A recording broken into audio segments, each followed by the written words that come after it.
Hello everyone, welcome back to my channel. I hope কি তোমরা সবাই ভালো আছি, সুস্থ আছো। আমিও ভালো আছি, সুস্থ আছি। তো আমি চলে আসলাম নতুন একটা ব্লগ নিয়ে। তো আজকে ছিল হচ্ছে শনিবার। তো আজকে আমি কী কী রান্না করলাম সেটা তোমাদের সঙ্গে শেয়ার করবো। আর চলো তোমরা পুরো ভিডিও দেখতে থাকো। আর যে দেখো সকাল হয়ে গিয়েছে, আমার মেয়ে দেখো দুষ্টুমিও ব্রাশ করবে না দেখে কোথায় উঠে পড়েছে।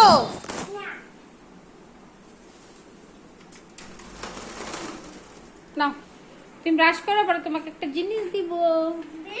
হ্যাঁ না না, বিশাল বড়। তাড়াতাড়ি ব্রাশ করে নাও, তাড়াতাড়ি করো করো। কিভাবে ব্রাশ দেখি তোমার সোনামা কিভাবে ব্রাশ করে। ওটা আমাকে দিয়ে দাও, এটা আমাকে দাও, এটা আমাকে দাও। তুমি ব্রাশ করে নাও। তাহলে তুই ওই হাতে নে আর ওই হাতে ব্রাশ কর, চেঞ্জ কর। হ্যাঁ তুই নাম এখান থেকে, নাম।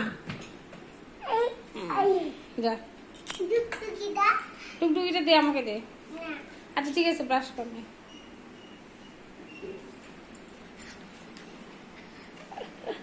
ভালো করে ব্রাশ করো, করো ভালো করে করে। অভদ্রের মতো না, ভালো করে করো, না কিন্তু ডায়াবেটিস হবে তাতে। তুমি জানো না ভালো করে না ব্রাশ করলে ডায়াবেটিস হয়? হ্যাঁ কালো দেখতে লাগছে না, ভালো লাগছে। তাড়াতাড়ি ব্রাশ কর। আর এদিকে দেখো এর পাপা এখনো ঘুমাচ্ছে, এত চিৎকার চেঁচামেচি তাও ঘুমোচ্ছে। ঠিক আছে, ও ঘুমা করবো, খাইয়ে দিয়ে ফ্রেশ করিয়ে তারপরে আমি যাব হচ্ছে রান্নাঘরে। তো দেখো আমি রান্নাঘরে চলে এসেছি অনেকক্ষণ আগে। তো আজকে হচ্ছে নিরামিষ আমাদের, যেহেতু শনিবার। তো রান্না করছিলাম সয়াবিনের তরকারি। তো অনেকদিন ধরে খাচ্ছিলাম না, তো মাকে বললাম কি আজকে সয়াবিনই করি, আলু ফুলকপির কত খাবো। তো মা বললো ঠিক আছে চলো। তারপরে দেখো এখানে ডুমো ডুমো করে মা হচ্ছে মিষ্টি কুমড়ো কেটে দিয়েছে, মিষ্টি কুমড়োর তরকারি করবো। আর এই যে এইগুলো দিয়ে সবজি দিয়ে করব হচ্ছে একটা চচ্চড়ির মতো করব। আর চচ্চড়িতে দেবো হচ্ছে যে করলা। আর আমার মেয়ে দেখো ওইদিকে চলে এসছে, কলা টুকরোগুলো নিয়ে নিয়েছে, নিয়ে ওনাকে ওখানে রান্না করবে। এই নিয়ে প্রতিদিন ও আমার সাথে কত ঝামেলা করে। আর সিমগুলোকে কী করে বলো তো, সিমগুলোকে বের করে মানে ছিঁড়ে ছিঁড়ে বীজগুলোকে বের করে ওগুলো দিয়েও খেলে। মানে এটা কোনো কথা, জিনিস নষ্ট করা। এই জন্য খুব বকুনিও খায়, তাও শিক্ষিনি, তবু এরকমই করতে থাকে। তো যাই হোক, তো চলো আমি রান্না শুরু করে দিয়েছি। আমার একটা তরকারি প্রায় হয়েই গিয়েছে, বাকিটা বসাতে পারি। যে দেখো কী করলো, সর্বনাশ করে ফেলেছে। ধনেপাতা মা কেটে দিয়ে গেছে, আর দেখো এগুলো ফেলে দিয়েছে। এখন বালি পড়বে না, এগুলোকে এখন আমার ভালো করে ধুতে হবে।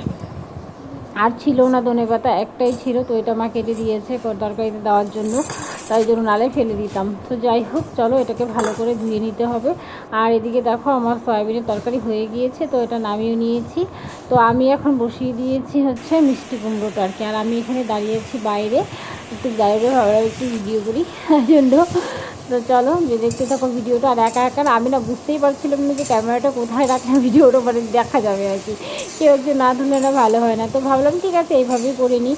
তো যেইভাবেই করে নিচ্ছি ভিডিওটা আর কি করবো। যাই হোক, তো এখানে বসিয়ে দিয়েছি আমি দেখো চচ্চড়ির মতো যে করবো আর কি। যে চচ্চড়িটা বসিয়ে দিয়েছি, চচ্চড়িটা হচ্ছে তবে অনেকক্ষণ ঢাকা দিয়ে রেখেছিলাম। আর এই চচ্চড়ি খেতে না আমার ভাল লাগে, যার কেমন লাগে জানি না, আমার বেশ ভালোই লাগে। নিরামিষের দিন না একটু ঝাল ঝাল খেলে ভাল লাগে। তো এই যে একটু ঝাল ঝাল দিয়ে চচ্চড়িটা করবো। আর রান্নাগুলো না সব কয়টা খুব ঝাল হয়েছিল, মানে ঝালটা বেশি দিয়ে দিয়েছিলাম। অনেক যে রান্না করি না না ভুলে গেছি মানে কায়দা পাচ্ছিলাম না।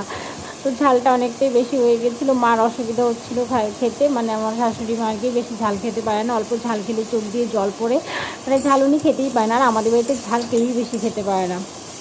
তো যাই হোক, আর এদিকে দেখো এখানে পাশেই বসিয়ে দিয়েছি আমি আর কি এটা মানে মিষ্টি কুমড়োটা। তো দেখো মিষ্টি কুমড়োটা হচ্ছে, মিষ্টি কুমড়ো রান্না করা খুবই সহজ। এটা হচ্ছে কী বলতো, মানে মিষ্টি করবো আর কি, কষা কষা করে করবো, মানে ঝোল ঝোল অত একটু বেশি দেবো না। তো এইভাবে মিষ্টি কুমড়া খেতে না খুব ভালো লাগে। তো যাই মিষ্টি কুমড়োটা করে ফেলি, আর কিছু করবো না, এই তিনটেই রান্না। ভাবলাম চাটনি করব।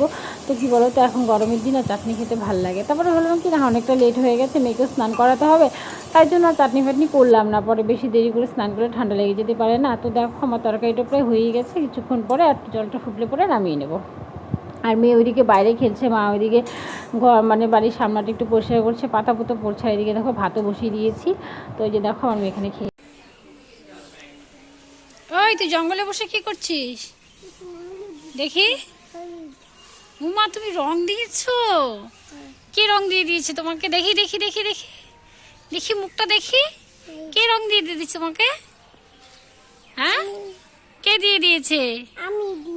তোমার মুখে রং কে দিয়ে দিয়েছে? ঠাম্মা? কোন ঠাম্মা? তাই? তোমার ভালো লেগেছে? তো বাইরে খেলছিল, আর এদিকে দেখো আমার মিষ্টি কুমড়ো তরকারিটাও হয়ে গিয়েছে, আর আমি ওকে এখন স্নান টান করিয়ে দেখো একটু বই পড়াতে বসে বই দিয়েছি। ঠই কি ঝরিয়ে দেখো কি অবস্থা। ড্রয়িং করছো? ফ্লাওয়ার লিখছো? তো আমি একটু ফ্রেশ ট্রেশ হয়ে আসলাম। তো এখন হচ্ছে গিয়ে স্নান করিনি, সকালে যেহেতু স্নান করে পুজো টুজো দিয়েছিলাম। তো এখন হচ্ছে মেয়েকে একটু বসিয়েছি, তো একটু বাদে আর কি, এখন 1:30টার মতো বাজে, একটু বাদে হচ্ছে আমি খাওয়াতে যাব ওকে, খাইয়ে দিয়ে পরে ঘুমোবো দুজনেই। তারপরে সন্ধ্যেবেলা আবার আমাদের বেরোনোর আছে, তো বেরোতে মানে কি একখানে যাবো আর কি পুজোতে। তো চলো তোমরা ভিডিওটা দেখ। তো ফাইনালি এখন সন্ধ্যা 7:30 বেজে গিয়েছে, তো আমি রেডি হয়ে গেছি, আমার মেয়েও রেডি হয়ে গেছে, ওর পাপা রেডি হচ্ছে, আর দেখো আমার মেয়ে আমাকে রেডি করিয়ে দিচ্ছে, শাড়িটা নাকি ঠিক মতো হচ্ছে না। তো চলো এই যে দেখো আমি রেডি হয়ে গেছি অরেঞ্জ কালার একটা ঢাকাই শাড়ি পরে। তো আমাকে কেমন লাগছে অবশ্যই জানিও। চলো তত হয়ে যেন, বাই টাটা। ভালো লাগলে অবশ্যই লাইক কমেন্ট শেয়ার